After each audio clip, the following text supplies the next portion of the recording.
Well, we're both undergraduate students, sophomores. I study electrical engineering, and he is currently undecided.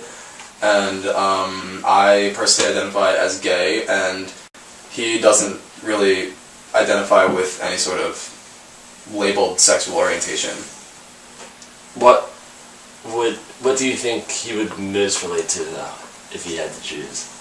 He's attracted to people. Gender isn't exactly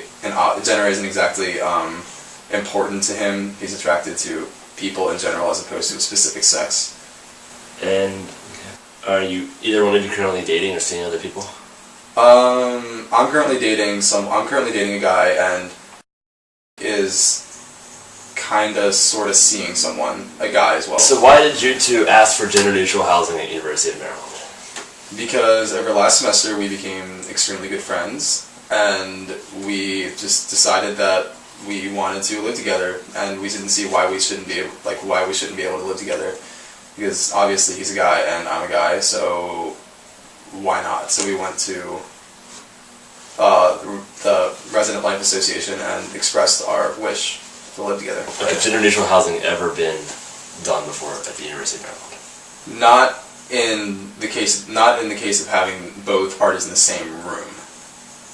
Gender neutral housing exists in the sense that different gendered people can live in the same apartment, but they have their own rooms. But what about on-campus dorms? No, this is the first time it's ever happened.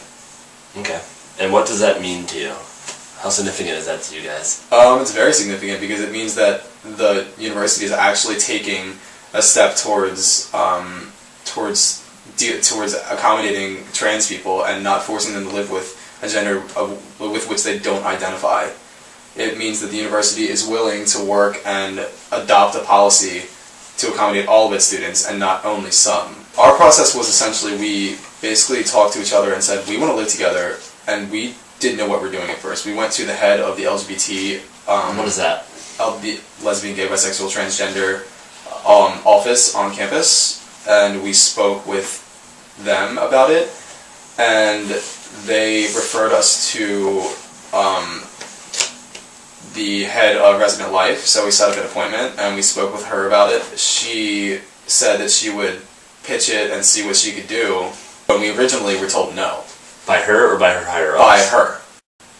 A few weeks later, or maybe a month or more later, we just got an email out of the blue from Aaron that said, we are now committed to getting you to your own dorm room on campus with a private bathroom. And we were just kind of like, awesome. Suddenly we were able to live together. Say you're trans and you live on a cisgender floor, and you outwardly could be perceived as either male or female, and you have to use either male or female bathroom. No matter which bathroom you go to, you could easily be perceived as either or, and neither. You could be chased out of either bathroom. And has that happened? Yes, it happened to him. It happened to him. He actually switched dorms because he didn't feel comfortable. My roommate identifies as a trans guy, meaning that he was born biologically female. He was assigned a female gender, but he identifies as male. He psychologically is male. That is how he identifies. And how is your relationship with your dorm mates and your floor mates and your RA for that matter? Like it would be otherwise. No one's confronted us about it. No one's even asked questions. It's you just felt no animosity. I haven't felt a single ounce of animosity in this building. Have you felt the opposite of that even, like acceptance? Yeah, the utmost of acceptance from all the people we've met. So, I personally, being out as a gay man, have never experienced any sort of homophobia or animosity on campus. But there are a lot of people towards trans individuals. There are a lot of people that like to stare because they don't understand, or there's still a decent amount of transphobia because when an original article was written for the Diamondback, when someone heard about this gender neutral room for trans individuals. And what is the Diamondback? The Diamondback is the school's local newspaper. Okay. And when the article was written, there were a lot of people that were very opposed to it and were extremely transphobic. Obviously didn't have an understanding of what it means to be trans, and it just kind of was an eye-opener in the sense to the fact that there's still transphobia on campus, despite it being a really openly LGBT-friendly campus. There are people commenting saying that anyone who has anyone who's biologically female and identifies as male is mentally unstable, they're mentally ill, and they need help. Things like that. They have an illness. They're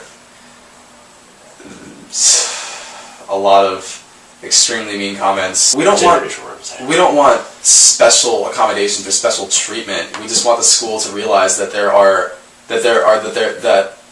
there could be problems with living associated with identifying LGBT, like not being comfortable, not being safe in the housing assignment they give you. Like say they assign you a roommate. Say you are gay or trans and your roommate's not okay with it. You don't know what that roommate's going to do to you, or if they're even going to be okay with it. Mm-hmm. I don't feel that we're doing anything particularly extraordinary. We're just trying to force the school to recognize that people are people, and they deserve to be comfortable in their living situation at school too.